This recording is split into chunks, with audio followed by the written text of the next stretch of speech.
Profitant du 50e anniversaire des indépendances africaines et malgaches, un détachement des forces armées sénégalaises a répondu à l'invitation de la France. Dans le cadre d'une tournée pédagogique au profit des scolaires et des enseignants, l'histoire des tirailleurs sénégalais est partagée aujourd'hui à Chasselet par le biais de projections et d'expositions, mais aussi un musée Aubusque appartient aux forces armées sénégalaises, qui est un musée itinérant qui s'inscrit dans la dynamique du concept armée-nation, parce que sa vocation, c'est d'aller vers les populations, vers les écoles, vers la jeunesse en général, pour partager la mémoire collective. C'est donc bien plus qu'un devoir de mémoire qui est mis en avant auprès des jeunes générations. Ils sont donc désormais des anciens combattants.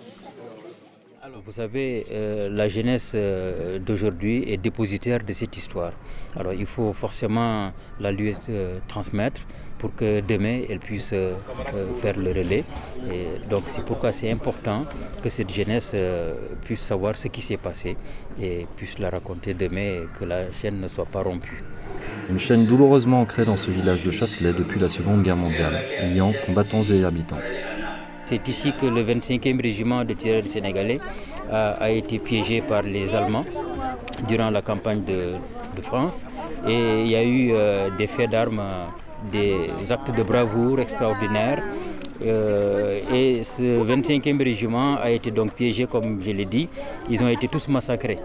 Ce pacte intime, conclu ce jour-là dans la douleur, est porteur d'un lourd souvenir. Les tirailleurs sénégalais qui étaient à Chasselet avaient été amenés ici, les bras en l'air, à pied.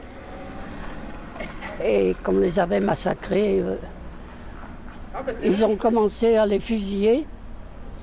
Et après, ils ont roulé dessus avec les chars. C'était une bouillie humaine. Ça a été vraiment une tragédie. Une tragédie, marquant le souvenir collectif et mettant en avant le lourd tribut payé par les tirailleurs qui toujours répondirent présents à l'appel de la France.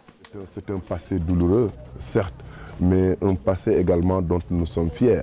Parce que les tirailleurs sénégalais, aux côtés donc, de leurs camarades français, ont participé à l'avènement du monde libre. Donc il est tout à fait normal que ces jeunes connaissent cette histoire et se l'approprient.